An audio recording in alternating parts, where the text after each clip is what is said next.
Selamat datang di channel Keluarga Pandu, rumah berbagi cerita dan pesan.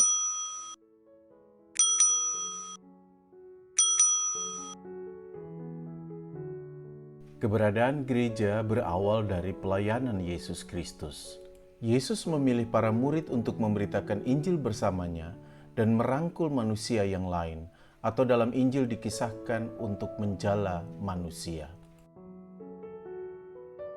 Setelah Yesus naik ke sorga, tanggung jawab pelayanan diserahkan kepada para murid dan diteruskan oleh para murid.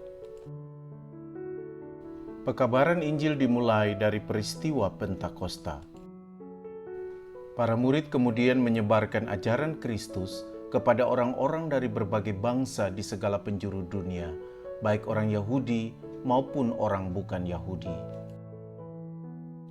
Orang-orang percaya ini disebut sebagai umat kepunyaan Allah. Orang-orang percaya ini sebelumnya hidup dalam kegelapan, tetapi dipanggil keluar untuk menerima terang kasih Allah.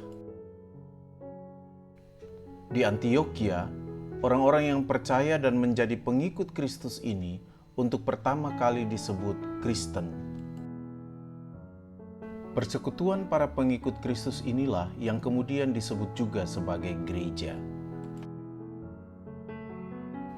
Gereja harus dipahami pertama-tama sebagai setiap pribadi orang percaya dan kemudian juga sebagai institusi atau lembaga seperti GPIB, GKJ, GKI, GKPB, GPDI, GKRI, GKMI, dan lain-lain.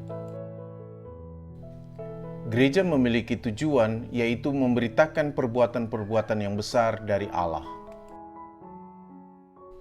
Memberitakan perbuatan Allah yang besar berarti menyatakan karya keselamatan dari Allah yang menghidupkan dan memberdayakan. Ada 3 bentuk pelayanan gereja yang sering disebut sebagai tritugas panggilan gereja, yaitu koinonia, marturia, dan diakonia. Ketiga bentuk pelayanan ini harus ada dalam ibadah orang Kristen. Koinonia berarti menunjukkan persekutuan orang percaya dengan Kristus dan sesama.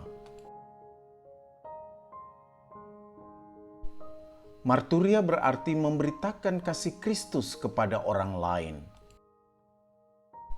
Diakonia berarti melayani sesama dengan berbagi dan menolong mereka yang membutuhkan. Dalam melakukan diakonia, kita tidak boleh memandang agama, suku, dan lain-lain. Pelayanan harus dilakukan kepada semua orang. Koinonia, marturia, dan diakonia haruslah menjadi satu kesatuan.